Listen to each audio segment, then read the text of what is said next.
irmãos, que a paz do Senhor Jesus possa nos envolver mais essa noite. E hoje, dando sequência à nossa campanha de setembro, que tem por título Em Busca da Felicidade, estamos recebendo mais uma vez, para a nossa felicidade, nosso irmão Antônio Henrique Cecilier, nosso irmão médico, psiquiatra e, além de médium, né? Trabalhando como médium na Casa Espírita Leão Denis e praticando atividade na sua área profissional, também na Casa Regeneração, no Maracanã, e no Lar de São Luís, na Taquara. E ele retorna para nos dar a satisfação de falar sobre o tema Vencendo o Medo. Vencendo o Medo. Então, nesse momento, todos estamos convidados a tranquilizar nossas mentes e nossos corações para que possamos nos conectar às vibrações mentais de nossos amigos do plano espiritual, nossos guias, nossos mentores, aos trabalhadores espirituais da Casa de Maria Madalena, que certamente já nos envolvem em suas vibrações de paz, de luz e de amor. E todos juntos, irmanados em desígnios e pensamentos, vamos elevar até alcançarmos as vibrações mentais de nosso Mestre Jesus, que certamente já está a nos envolver em seus braços fraternos, e dizer a Ele: louvado seja, Senhor, o Teu nome no reino do Pai Celestial. Abençoa, Senhor, a nossa reunião de hoje, de estudos da doutrina, onde nosso irmão Henrique, para quem pedimos, Senhor, as Tuas bênçãos, nos trará um tema tão caro, tão importante para o momento em que vivemos, e que possamos, Senhor, ter ouvidos de ouvir, para que as palavras do nosso irmão possam nos auxiliar a compreendermos melhor as leis do Pai Celestial. Que possamos hoje, Senhor, alcançar o nosso objetivo, para que se cumpra em nossa vida a vontade do Pai Celestial, através da intercessão dos Teus ministros que estão conosco, Senhor, dos Teus enviados. Que possa ser assim, Senhor Jesus, com as graças. Com graças a Deus, como já dissemos, nosso irmão Henrique está hoje incumbido de trazer o tema Vencendo o Medo. Por favor, a palavra é sua. Fique à vontade. Boa noite a todos. É um prazer estar com vocês mais uma vez. Hoje o tema é Vencendo o Medo. E acho que é mais importante a gente entender que o medo faz parte da gente, né? Uma definição de medo: ele é uma reação de alarme diante de um perigo. E aonde está localizado o medo dentro da nossa estrutura orgânica? Ele está localizado numa área chamada sistema límbico. Essa área, dentro do sistema nervoso, é uma parte antiga do nosso cérebro. Então, ela está mais profundamente. Esse sistema límbico é um conjunto de estruturas essas que têm a função da emoção e da memória. A estrutura exata do medo é uma área chamada amígdala, ou corpo amidaloide. Essa área não é a amígdala que a gente fala assim, o perioamígdala, não. É a amígdala que está dentro do sistema nervoso central, lá dentro do cérebro. Essa amígdala vem da palavra amêndoa, porque ela parece uma amêndoa. E é ela responsável pelo medo. Então, para nós entendermos que o medo faz parte da gente. O medo foi construído por Deus. E tudo que Deus faz é bom, é sábio e ele é justo. Se ele fez o medo, é porque ele viu que existe uma função para tal. E ele está dentro de nós. Tem uma área do cérebro chamada amígdala, que é ela que vai detonar esse medo. Então, o que acontece? O medo, ele faz um alarme Esse alarme chama-se to fight or to flight, quer dizer, fugir ou enfrentar. E aí o que acontece? Esse medo está dentro do sistema límbico. No sistema límbico você tem uma área chamada hipocampo, como você tem outras áreas chamadas hipotálamo, abênula, são áreas que são responsáveis pela emoção e pela memória. Então, o que acontece? O medo ele pode ser inato ou ele pode ser aprendido. O que é o medo inato? O medo inato é o fato de um filhote de macaco diante de uma cobra fugir da cobra. Ninguém ensinou isso para ele. O medo é diante de uma criança, se ela já desenvolvido algum reflexo, você apontar a mão para cima dela, fechar os olhinhos. Então ela fecha os olhinhos como um reflexo de proteção, porque ela percebe que é algo que vai prejudicar a vida dela. Já está nessa programação, então ela sente um medo. O que acontece? O medo, se você pegar um ser humano e a amígdala tiver um defeito, a pessoa perde os medos. Então, ela pode pegar um escorpião e colocar na boca, ela pode chegar e colocar a mão no fio desencapado. Os animais, em teste, se você tirar a amígdala dos animais, esses animais, eles vão colocar uma mão na cobra, vão se jogar diante do abismo. Então, percebam, o medo é algo fisiológico para a nossa sobrevivência. Então, diante disso, o que a gente tem que fazer com ele? Abraçá-lo, aceitá-lo, porque é importante. E aí, quando você tem duas situações, o que é a coragem? A coragem é uma virtude. Mas a coragem não é a ausência de medo, porque já percebemos que a ausência de medo é algo que não é saudável. Quando que vai aparecer o medo? Nas duas situações citadas. Um animal sem a amígdala, ele vai perder o medo e vai se colocar em perigo. Um ser humano tiver a amígdala adoecida, vai perder o medo e vai se colocar em perigo. E aí você tem esse medo natural. Mas você tem a coragem, que é não a ausência do medo, mas é a capacidade que temos de enfrentar o medo. Isso é coragem. É a capacidade que temos de enfrentar o medo. Melhor dizendo, é a sabedoria para conseguir lidar com o medo. E o excesso de coragem é um vício chamado temeridade. Por quê? O excesso de coragem não nos dá o limite. Então, coloca a pessoa em riscos. Então, temeridade não é adequado, como o que diz da covardia também não é adequado. Então, a temeridade é o excesso de coragem e a covardia é o excesso de medo. E o que é coragem? A coragem não é a ausência do medo, é a capacidade de enfrentar o medo. E aí todos nós temos respostas. Por que eu estou falando dessa parte biológica? Para a gente entender que o medo faz parte da gente.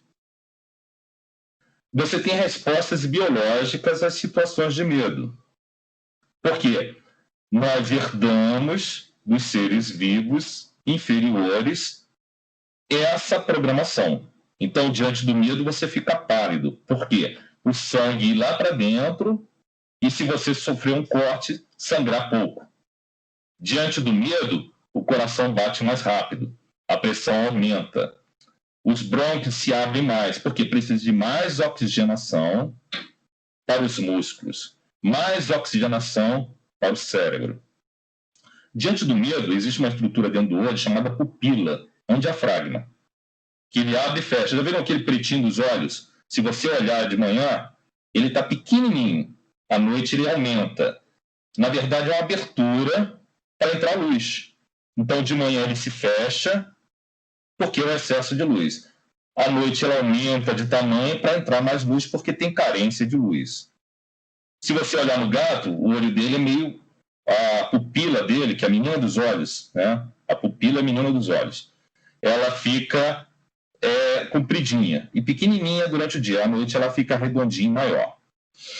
Então, há uma situação em que o sangue vai para dentro para poder fazer com que os músculos fiquem cheios de nutrientes e oxigênio para você entrar em ação. Então, é uma resposta fisiológica. E por que é importante entender isso? Porque nós, como espíritos, nós temos o perispírito. E o perispírito é um molde para o corpo humano. Então, diante desse raciocínio, entendemos que no perispírito tem um cérebro, um molde do cérebro. E, portanto, tem um molde do sistema límbico, que é um conjunto de estruturas. E dentro dele tem a amígdala, que é responsável pela situação de medo. Então, sabemos que o perispírito, ele guarda informações de vidas pregressas. E o perispírito, ele pode se deformar dependendo desse uso equivocado ou do uso sábio desse corpo. Um exemplo, se você faz um mau uso do seu aparelho respiratório, fuma muito, você pode falecer por um enfisema.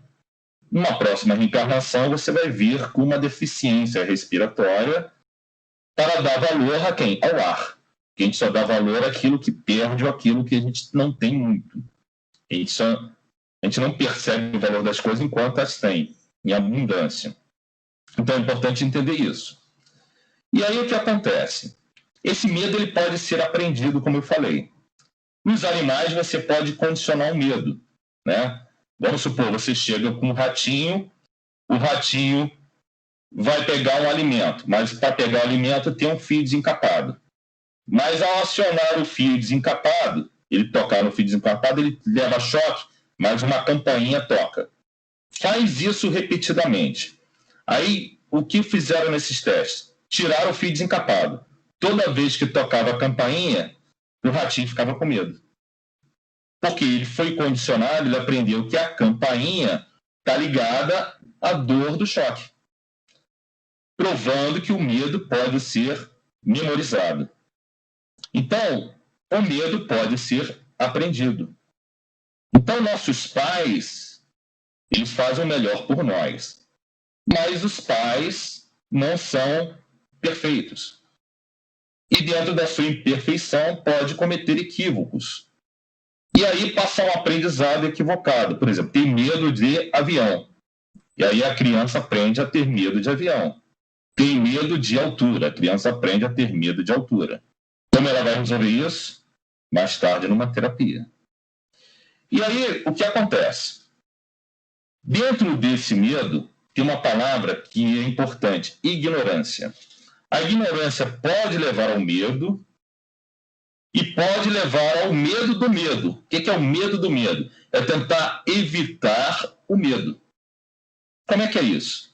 Eu formulo, eu rotulo que o medo não é algo que eu tenha que ter. Então, eu evito. É igual aquela história que acontecia na Idade Média. O sexo era visto como coisa do demônio, do inferno. Então, se evitava. Mas o que acontece? Uma vez que você evita, isso se transforma numa sombra. Por quê? Como você evita, você não quer ver. Como você evita, você está abafando uma energia que existe, que é necessária. Como você evita, como você não quer ver, você quer ignorar. E ignorando, aquilo se toma um vulto. E aí, você não querendo lidar e aceitar o componente medo, você passa a ser o quê? Unilateral. Você não quer ver o medo. Nós estamos dos dois lados. Então, esses dois lados, o positivo e o negativo que tem no ímã, é necessário. Se não fosse, não existia positivo e negativo no ímã. Você pode partir o ímã quantas vezes for, ele vai ter o polo negativo e positivo. Então, esses dois polos são necessários. Quem une os polos é o amor. E aí o que acontece? Existe uma situação em que as pessoas podem desenvolver doenças. E aí, desenvolvendo doenças, elas podem evoluir essas doenças para transtornos mentais.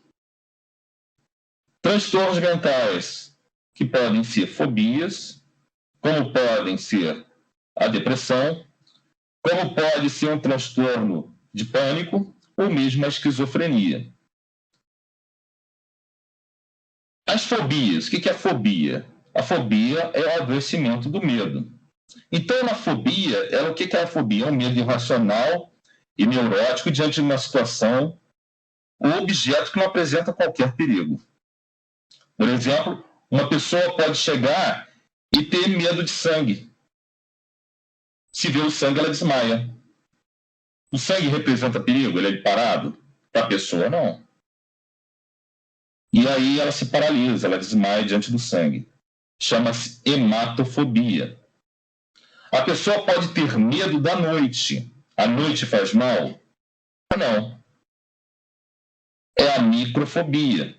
A pessoa pode ter medo de lugares fechados, que é claustrofobia.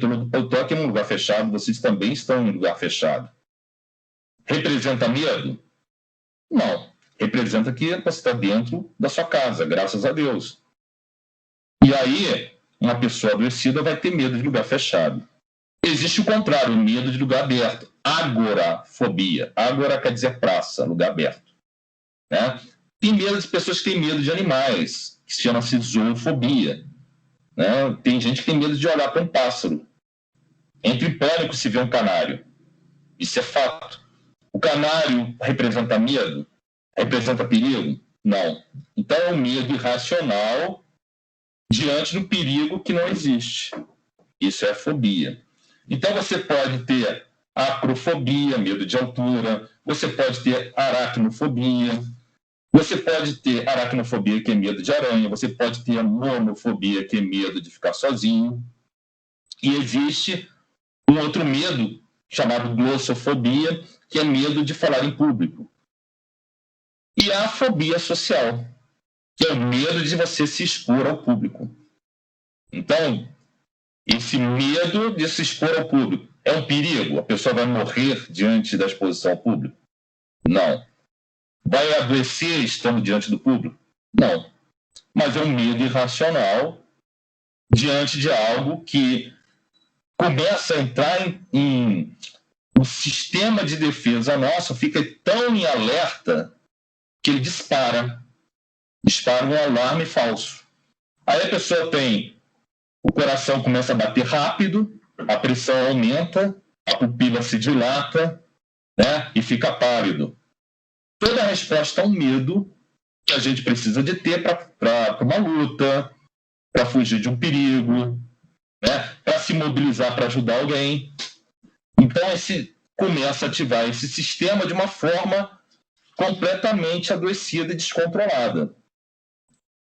E aí, existe essa situação da fobia. Como é que a gente vai resolver essas situações? Existem várias formas de resolvê-las. Mas antes disso, a gente tem que pensar numa outra coisa. Existe um medo e a vaidade relacionada à coragem de ser humilde. Existe uma relação entre medo e vaidade. E existe uma relação de coragem e humildade. Então, vamos supor que esse é um título, né? O medo e a vaidade, a coragem e a humildade. De um lado, o medo e a vaidade e a coragem e a humildade. Então, como é que seria isso para exemplificar? Uma pessoa chega e lança um desafio. Fulano, eu duvido que você, alcoolizado, consiga fazer aquela curva fechada a mais de 100 km por hora. Ele, por vaidade, vai aceitar o desafio e vai tentar fazer a curva. Por que por vaidade? Ele pode estar no meio de um grupo e vai pensar, o que os outros vão pensar de mim? Porque se eu não fizer a curva, eu sou covarde. Se eu não fizer a curva, eu sou medroso. Né? E aí pode conseguir fazer a curva, mas a chance é muito maior de não conseguir fazer. E se colocar em risco. Então, se ele tem um autoconhecimento, ele vai ter a sabedoria da humildade. E daí, lembra que coragem é a sabedoria de lidar com medo e, portanto, a capacidade de enfrentar o medo. Ele vai ter a sabedoria de encarar e falar humildemente: não vou fazê-lo. Ah, mas você é covarde. Eu sei que eu não sou. Ah, você amarelou. Se você acha isso, nada posso fazer. Porque ele tem um autoconhecimento. Ele sabe de si. Ele é tão seguro que ele não precisa provar nada a ninguém. Aonde eu quero chegar com isso? Nós, por medo, perceba, é o componente medo mal aplicado. Por medo que o outro vai pensar, por medo que eu faça alguma coisa porque alguém, de uma forma tendenciosa, usou a seguinte palavra: fulano, eu duvido que você tenha coragem de, alcoolizado, fazer aquela curva fechada a 100 km por hora. Se ele é inseguro e se ele é ignorante, ignorante no sentido, ignorante é não saber, de gnose, né? Saber e não. De não ter o autoconhecimento, se conhecer, ele vai tendenciosamente achar que se eu bebo, me alcoolizo e faço a curva a 100 km por hora, eu sou corajoso. Se eu fizer, todos vão me admirar. Se eu fizer, eu vou ser aceito. Porque ele é tão fragilizado, ele é tão ignorante de si, que ele precisa de fazer algo para provar que vai conseguir. Então, diante disso, o que acontece? As formas de lidar com medo, a gente pode pensar numa tríade: meditação, autoconhecimento e psicoterapia. Todas as três levam a palavra conhecimento, conhece a ti mesmo. E isso serve de quê? De cura. Isso serve de proporcionar uma reencarnação bastante exitosa, bem-sucedida. Por que eu falei isso tudo? Para nos embasar agora para podermos falar do Espiritismo. Podemos falar do cristianismo. Os espíritas são cristãos. E nós seguimos Jesus, o Cristo. E Jesus Cristo, ele não criou o cristianismo. Quem criou foi Paulo. Jesus Cristo se tornou Cristo. E o que quer dizer isso? Nós todos temos um Cristo dentro de nós. Por isso que Jesus ensina: sede perfeitos como o Pai do céu és perfeito. Eu e o Pai somos apenas um. Ele cura uma pessoa e fala: sua fé te salvou. Ele não chega para ele e fala assim: fui eu, Jesus Cristo, que salvei você e curei. Não, ele fala: sua fé te salvou. Que sabe que tem um potencial dentro de você. Tem uma fé do tamanho de um grão de mostarda, quer dizer, a menor das sementes faz uma árvore gigantesca.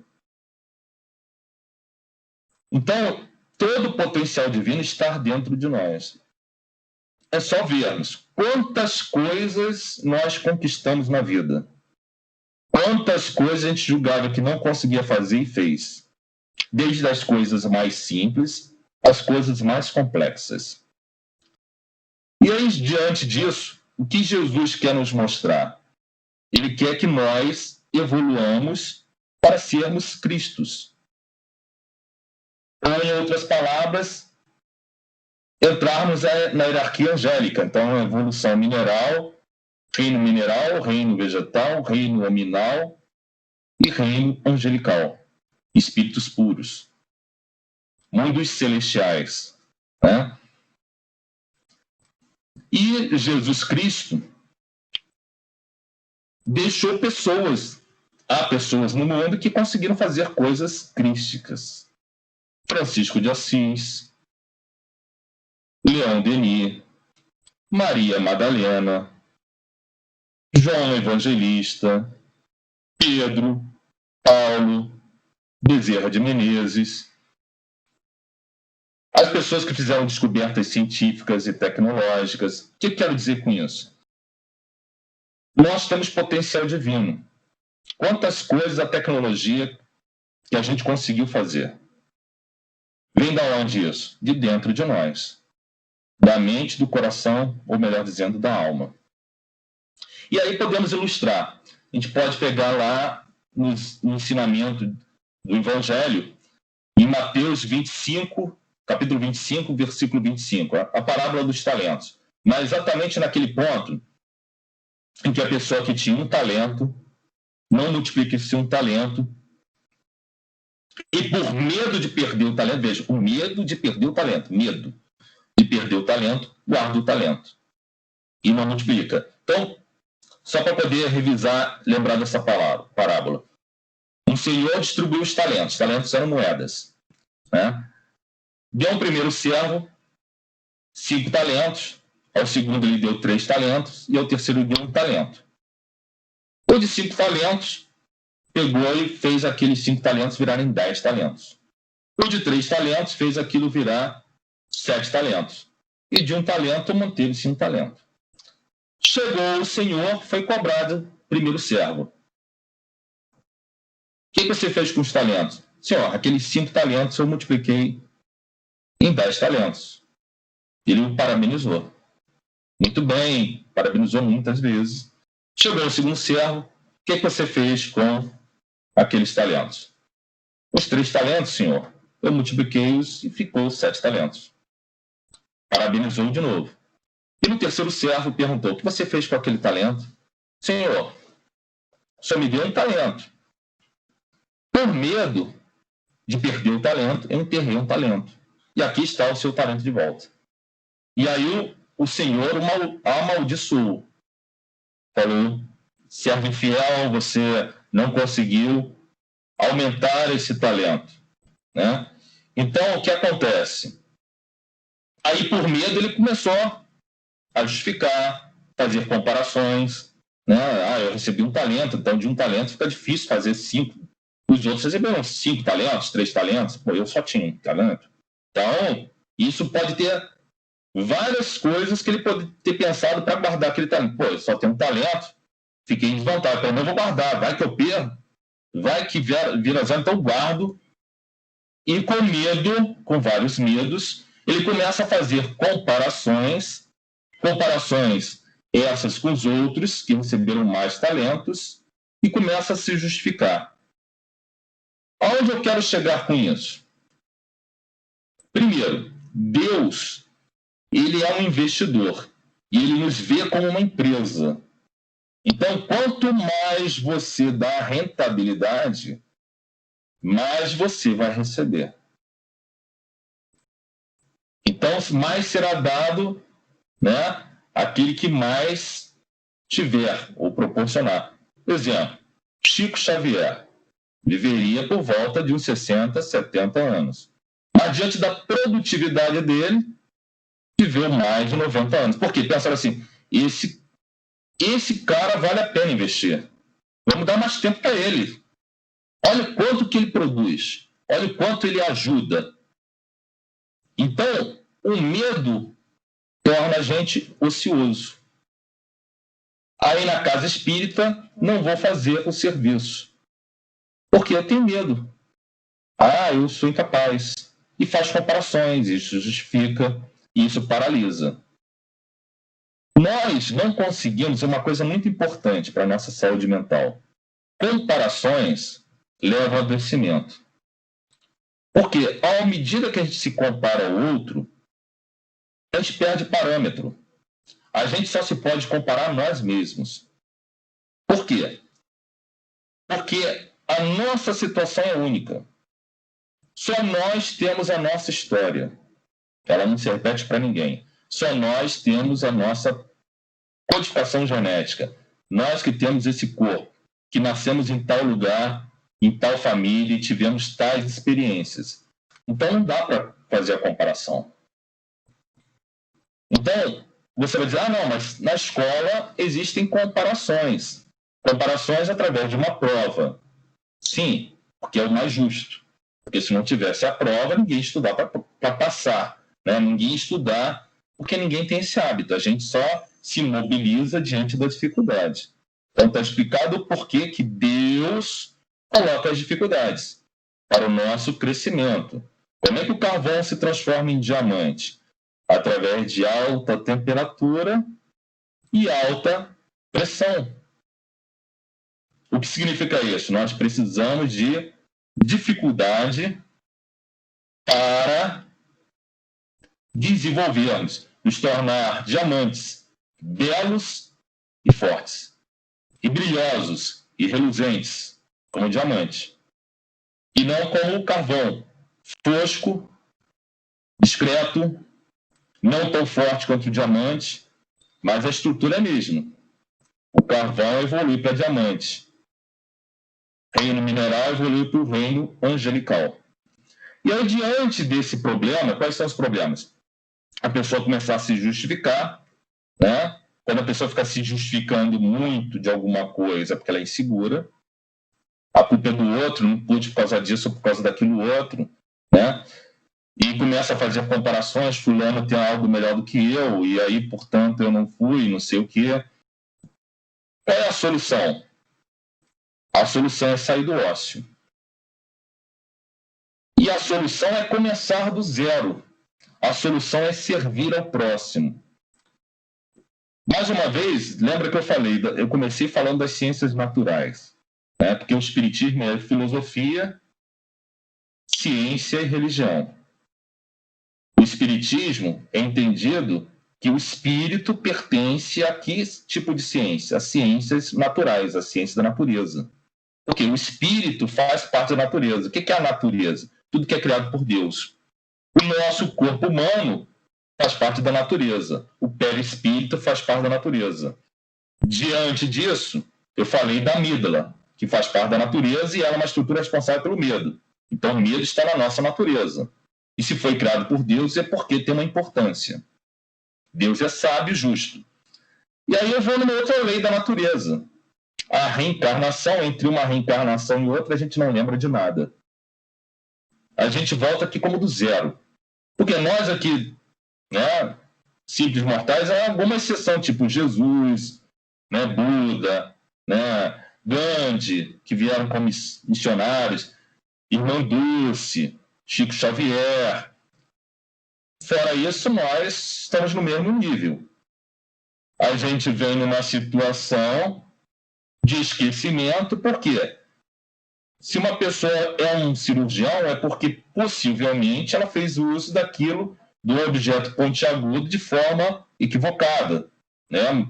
Cortando pessoas, matando pessoas, então vem aprender a usar um objeto pontiagudo para curar e trazer benefícios, né? Uma pessoa que vem educar, dar uma palestra, né? Ele vem usando a comunicação, a voz, para educar, edificar, porque pode ser que ele fez mau uso disso, fazendo calúnias, usando a palavra para humilhar ou prejudicar alguém. Temos que fazer um corte. Percebam, Deus é tão bom que ele é amor. Ele é caridoso. Aonde eu quero chegar com isso? Há pessoas, até mesmo dentro do espiritismo, e eu falo até mesmo dentro do espiritismo, porque o espírita ele está mais esclarecido. Que ao ver uma pessoa numa condição de dificuldade, fala, está assim porque merece. Se está nessa situação, porque fez alguma coisa na vida passada, né? Se está aleijado, se está pobre, se está tendo que trabalhar muito, se passou por essas dificuldades. E aí, quando você aponta um dedo, esquece que 4 estão apontando para você. É falta de caridade. Deus, por caridade e amor, o que ele faz? Faz a gente esquecer. E onde está a sabedoria disso? Nós temos que esquecer o passado e começar do zero. É o que Paulo fez. Quando era Saulo, cometia vários equívocos, mas porque ele acreditava que estava sendo correto. Então, apedrejou Estevão, né? Ele liderou esse apedrejamento. Ao ter contato com Jesus, ele se torna Paulo. Mas ele não ficou lamentando, eu fiz tantas coisas erradas, então não mereço participar da obra do Cristo. Eu fiz tantas coisas erradas, porque eu não faço, não vou conseguir fazer. O que os meus irmãos judeus vão dizer de um mestre da lei que está ajudando esses seguidores de Jesus Cristo. Não parou para fazer isso. Ele esqueceu o passado e se refez.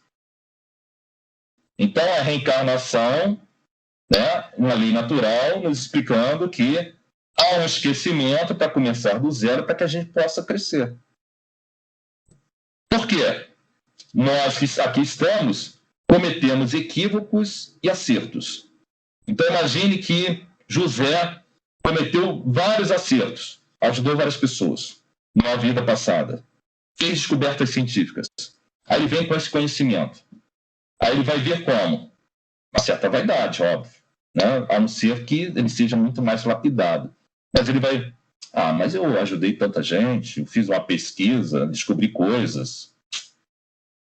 Verbo insuflado. Isso atrapalharia o quê? O crescimento dele. Vamos supor que o Mário, eu cometi aquele erro. Eu estuprei, eu furtei, eu caluniei. Ele ia vir com tamanha baixa autoestima e tão adoecido que não teria forças para começar. Então Deus faz esse esquecimento para começar do zero. Que lição nós temos que ter? Que temos que esquecer para começar do zero. Porque o amor tudo perdoa. Perdoar 70 vezes 7.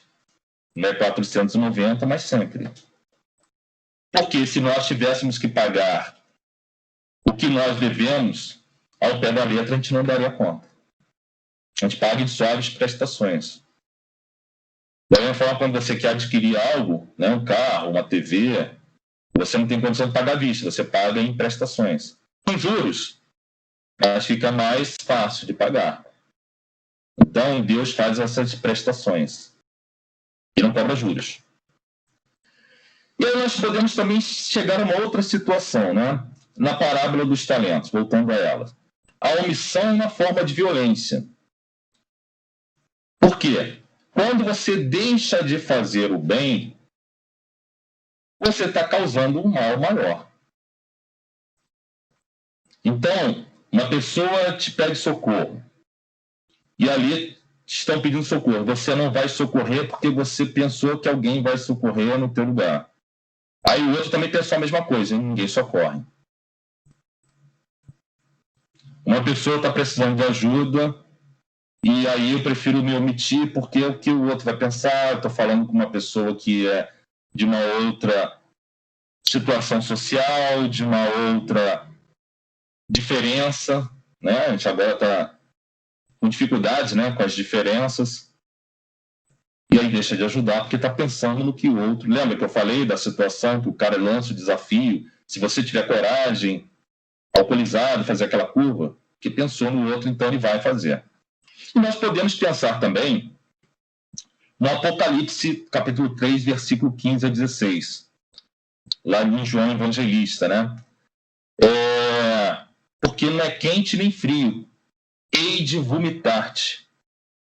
O que significa isso? É morno. Não se posiciona, se torna omisso. Perdeu a oportunidade de fazer o bem, deixou de aproveitar isso.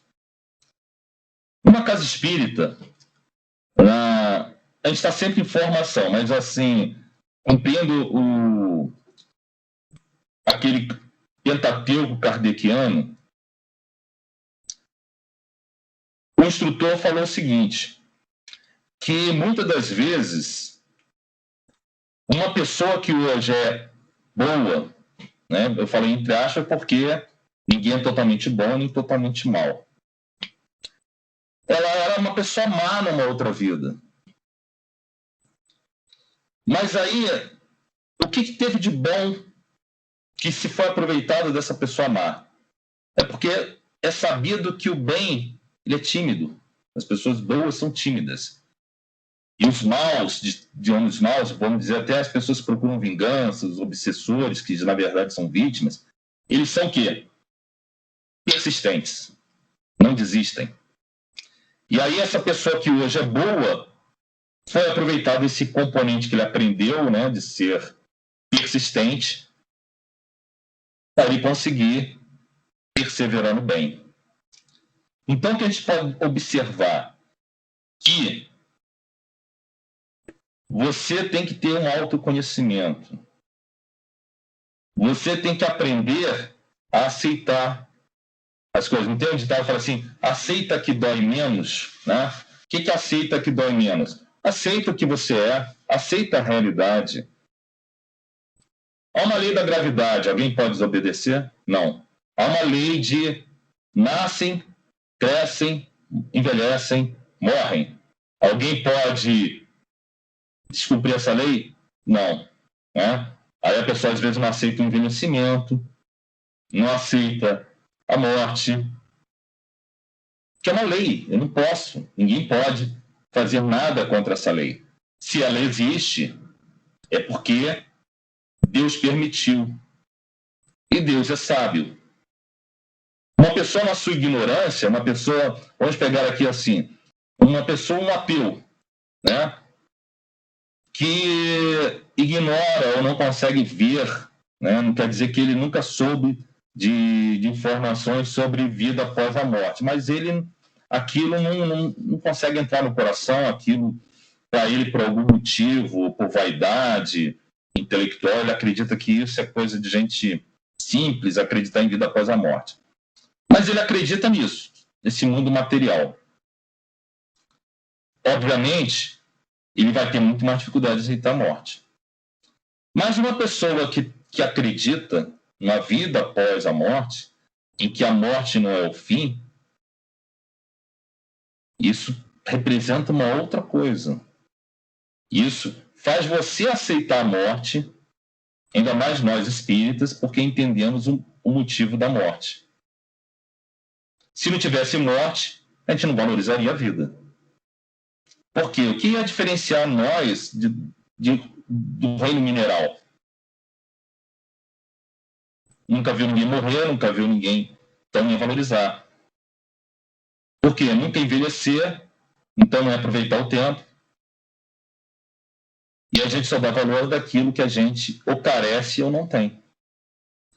E aí, quais são as formas de vencer o medo? Sim. Deixa eu só lembrar uma coisa também que eu já ia me esquecendo. Nós falamos da outra vez do suicídio, vencendo o suicídio. Eu quero aproveitar aqui para fazer um link entre vencendo o medo e vencendo o suicídio, aproveitando o Setembro Amarelo. O medo pode levar ao suicídio e o medo pode livrar do suicídio. Vejam bem, o medo pode levar ao suicídio e o mesmo medo pode livrar do suicídio. Então, percebam bem, o medo é um componente, depende de como vamos usar. De forma sábia e saudável, ele tem uma resposta. De forma ignorante, adoecida, ele tem uma outra resposta. Então, vamos pegar aqui uma forma ignorante e adoecida. O medo pode levar ao suicídio. É uma forma ignorante, de não saber, e adoecida. Vamos supor, estou no meio de uma dívida, estou vendo minha família passando necessidade, eu era um rico empresário e comecei a perder tudo. E aí não suporto ver os meus filhos passando necessidade. Não vou suportar olhar para os outros que da minha classe social me vendo pobre. E aí, na ignorância que vai conseguir se livrar, acreditando que ele morrendo vai poder ser um peso a menos para a família, ele se mata. Então, ele ficou na ignorância e adoecido, ele achou que o suicídio seria a resposta. Aí nós vamos saber, o trabalho da desobsessão, que não é a resposta, né? Que o sofrimento continua e que pode ele se potencializar. E aí o medo pode livrar do suicídio. É um medo saudável. Eu não vou me matar. Se eu me matar, vai doer, né? Pode ser que eu não consiga me matar e vai doer. E aí eu tenho medo da dor, eu tenho medo de ficar aleijado. Ou então nós espíritas, se eu me matar, eu vou pagar bem caro por isso. Então tenho medo de pagar algo muito caro por isso, muito sofrimento, né? Essa dor vai se permanecer por muito tempo. Se eu me cortar, né, ou levar um tiro, vou ficar com uma dor naquele local, e aquele sangramento vai ficar se repetindo até o tempo que eu completaria de vida biológica. E aí isso vai ser muito mais difícil para quando eu voltar a reencarnar e resgatar isso e não vai resolver nada. Por quê? O espírito é ciente do que vai ter essa repercussão, tem uma resposta de medo e faz recuar sabiamente. Então, isso que eu queria fazer do link entre medo e suicídio. E as formas de vencer o medo? Existem várias, né? Quando fobia, doença, tratamento psiquiátrico e psicológico. E aí, no tratamento psiquiátrico, se a doença for de tal monta, tem que entrar a medicação. E, dependendo do tipo de adoecimento, também tem que entrar a psicoterapia, a psicologia. Porque, como foi falado da outra vez, o adoecimento ele tem algo muito mais amplo. Nós somos um ser muito mais complexo, composto de corpo e alma. Então, tem um fator biológico, bioquímico, físico, material, que repercute no espiritual, e tem um fator espiritual que repercute no fator material. Existe o recurso da hipnoterapia e da hipoterapia. Uma coisa, são palavras parecidas, mas totalmente diferentes. Hipnoterapia é o trabalho da hipnose para poder desfazer o medo. A hipoterapia é o trabalho que é feito com cavalos, né? Aí para crianças que têm algumas restrições e limitações, ela perdeu o medo de ter um relacionamento. Então, ela em cima do cavalo, ela vai aprender a se equilibrar e dominar. Isso é hipoterapia, hipocavalo. E a hipnoterapia, hipno, né, quer dizer de hipnose, também do deus hipnos e do sono, ela pode fazer a terapia de vidas passadas, mas é importante que essa terapia de vidas passadas seja feita com uma pessoa que tenha muito conhecimento. Uma pessoa muito experiente, porque se não for feito, uma pessoa que sabe muito, que tem muita segurança no que está fazendo, pode ter repercussões deletérias para a saúde. Ela pode lembrar de algo que não deveria lembrar e não saber encarar aquilo e voltar com trauma. Outra forma de vencer o medo, as artes marciais, a natação, aprender a andar de bicicleta, aprender a dirigir. Aprender a dirigir. A gente está aprendendo a dirigir a nossa vida. Aprender a andar de bicicleta. Está aprendendo a ter um equilíbrio dinâmico, em movimento, que é o que a natureza ensina. Aprender arte marcial. Judô. Aprende a cair, levantar. Aprende a ver o seu próprio corpo. Aprende a ver a diferença. Aprende a ver as suas limitações. Aprende a ver, sair de uma situação e entender que há a solução para tudo. A natação. Aprender a ter a vitória sobre o medo de água. A aprender a se conectar com a água, que é a nossa vida. E, diante disso, aprender a respirar, fortalecer o corpo e o espírito. Ter animais de estimação ajuda a vencer o medo. Você tem uma companhia, você tem com quem cuidar, você tem... Os animais, eles são sinceros. Quantas vezes nós vemos cães e gatos, né, com pessoas que, infelizmente, moram em situação de rua. Então, os animais não ficam com... eu vou ficar com aquele que está rico, aquele que está pobre, aquele que é negro, branco, homem ou mulher. Ele não escolhe. Viajar ajuda a enfrentar o medo, porque você vai expandir a sua consciência em liberdade com outras culturas e vai aprender a ver outras situações. Fazer amigos ajuda a enfrentar o medo. Namorar ajuda a enfrentar o medo. Nós falamos da ignorância. Educação é importantíssimo para enfrentar o medo. Né? Não à toa existem as palestras. Não à toa nós todos temos uma profissão graças ao professor, à educação. Não à toa Jesus Cristo, ele aceitou o título de quê? De mestre, né? Que é o professor. A meditação. Existe um exercício respiratório que eu vou ensinar para vocês que ajuda numa situação de medo. Você prestar atenção na sua respiração. Limpar a mente, pensa atenção na sua respiração. Ah, mas eu estou com taque de espineia. O que é taque de espineia? Taque veloz de espineia diz desfazer, pinéia, respirar. Então, respiração rápida e com dificuldade. Mas se você fizer esse exercício, qual é o exercício? Ao expirar, ao colocar o ar para fora, você fala assim, eu em Deus. Ao inspirar, colocar o ar para dentro, eu falo, Deus em mim. Ao expirar, eu falo, eu em Deus. Ao inspirar, eu falo, Deus em mim. Nesse tempo que você está falando, eu em Deus, devagar, você está expirando, você está imaginando você saindo de você, estando uno com Deus. E ao inspirar, você imagina Deus entrando em você e você uno com Deus. Então, eu em Deus, expiro. Deus em mim, inspiro. E aí a gente faz um exercício de imanência, transcendência, né? Imanência, Deus em mim, transcendência, eu em Deus. A oração, que nos fortalece e ajuda a vencer o medo, porque a gente vai ter auxílio do alto. E o principal de todos os remédios, o amor, né? Porque ele é a principal forma de vencer o medo. Porque o amor faz você entender o medo e faz integrar o medo a você, nos torna plenos e fortes. Né? Quem, diante de uma pessoa que a gente quer bem, a gente enfrenta medos do que a sociedade vai pensar para poder ajudar aquela pessoa, para entender a dificuldade daquela pessoa. Né? Aí o medo leva ao perdão, mas a gente também tem que se amar. Isso que Deus ensina, Jesus ensina.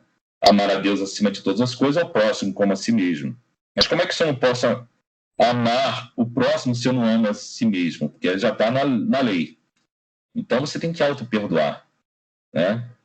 Então, se permitir a se perdoar para que você consiga perdoar os outros. Não ser tirano de você para não ser tirano dos outros. Não ser radical. Eu queria saber, tem mais algum tempo? Como é que nós estamos no tempo? Mais 5 minutos, Henrique?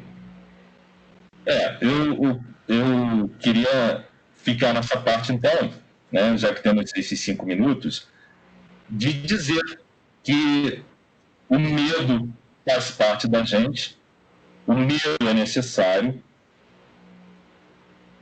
e a forma melhor de vencer o medo é integrar.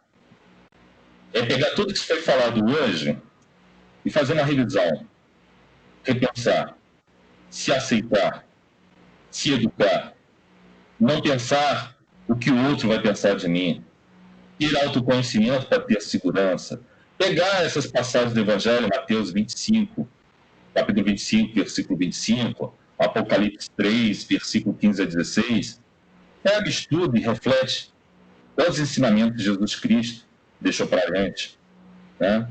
Falando sobre o medo, né? Ele que é o maior dos terapeutas, ensinando a gente os caminhos para vencer o medo.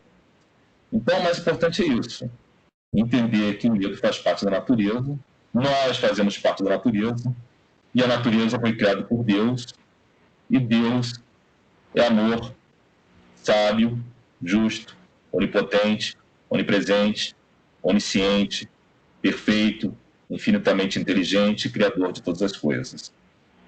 Então, eu agradeço a oportunidade de estar aqui com vocês, é um prazer, né? E deixo as mãos do dirigente para ele guiar como é que ele planeja se vai ter espaço para perguntas ou vamos para uma oração. Tá? E agradeço a todos a oportunidade, é um prazer. Tá? Se tiverem perguntas, fiquem à vontade. Henrique, nós aqui do Grupo Espírita Maria Madalena é que te agradecemos a tua boa vontade de estar conosco mais uma vez. E eu tenho uma perguntinha assim, você citou aí um termo que não ficou bem claro para mim quando você falou amígdala como sendo um centro. Eu anotei aqui, você usou o termo amígdala, né? Você pode esclarecer novamente qual é o significado desse termo? Amígdala vem da palavra amêndoa, que ela tem um formato de uma amêndoa. Então, é só pesquisar o que é uma amêndoa, ver lá o formato, a dimensão é semelhante. Diante disso, colocar o nome de amígdala. A amígdala está lá dentro do sistema nervoso. Tá? E aí, nós temos o nosso cérebro foi evoluindo. Esse córtex, aqui, essa parte mais externa, é a parte mais recente. Mas o sistema límbico, ele está lá na parte mais interna, que é a mais antiga. A gente chama a parte reptiliana. A gente foi réptil, né? A gente tem parte réptil, né? A gente evoluiu do peixe, do anfíbio, do réptil. Então, a gente tem um pedaço de todos os seres vivos. E aí, ali está o sistema límbico. O sistema límbico tem a parte cortical também, uma parte subcortical, abaixo do córtex, uma parte cortical. Esse sistema límbico ele é importante, ele é um conjunto de várias estruturas, que eu não vou ficar citando aqui porque ficaria cansativo, né? Mas essas estruturas elas se ocupam da emoção e da memória.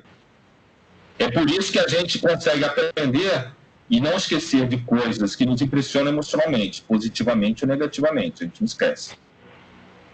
E essa amígdala, ela é responsável pelo medo. E o medo é importante para a nossa sobrevivência. Por isso que Deus fez o medo. E representa isso num órgão chamado amígdala. É um componente nosso que a gente tem que saber usar. Perfeito. Eu fiz aquela anotação, mas eu não sabia que eu tinha entendido corretamente. Então, pode-se dizer que é a sede física do medo? É o órgão responsável para a resposta do medo, para a percepção do medo. No corpo físico, não é isso? No corpo físico, no sistema nervoso central, dentro do sistema límbico. Perfeito, perfeito. Bom, eu fiz algumas outras anotações aqui, mas devido ao tempo, eu vou... Aí, é claro, se alguém quiser fazer alguma pergunta a respeito do tema que você discorreu, eu vou sugerir, porque nós vamos, como de costume, esse está gravado aqui no teu estúdio, nós vamos fazer, postar lá na página do YouTube da nossa casa. Então, nos comentários, né, lá nos comentários, quem quiser fazer alguma pergunta acerca desse tema, pode ficar à vontade. Se você, né, quando você tiver, claro, disponibilidade da tua agenda, você puder fazer aí a gentileza de responder, né, em razão aí do avançado do tempo, ok, Rick? Mas, mais uma vez, nós quero patentear aqui o agradecimento do Grupo Espírita Maria Madalena, a sua disponibilidade, a tua palestra, como de costume, foi bastante, com um conteúdo bastante esclarecedor. E vamos aí aguardar uma próxima oportunidade para estarmos novamente juntos, né? Que assim que eu você puder. Muito obrigado. Estar com você.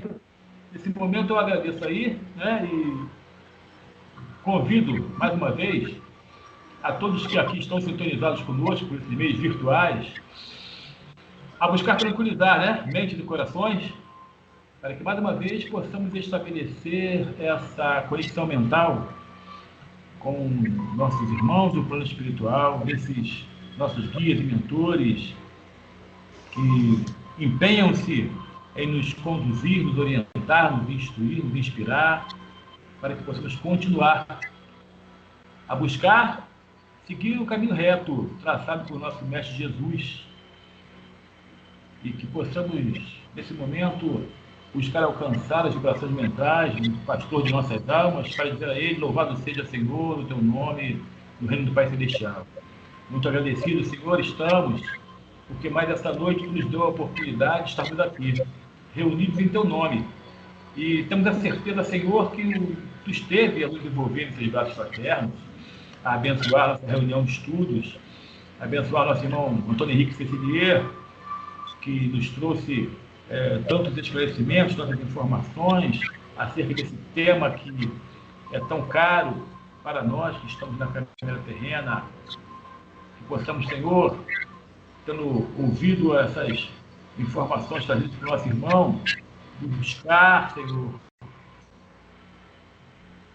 vencer o medo que nos tolhe, mas que também nos contém em nossos excessos, que possamos, Senhor, buscar o equilíbrio para que possamos continuar a caminhar os teus passos, Senhor, a seguir o teu caminho, Mestre amado, pois sabemos que tu é o caminho, a verdade e a vida, e que um dia mereceremos estar na tua presença. Que possa ser assim, Senhor Jesus, e que continue a se fazer sobre a nossa vontade, a vontade do Pai Celestial, hoje e sempre. com as graças de Deus.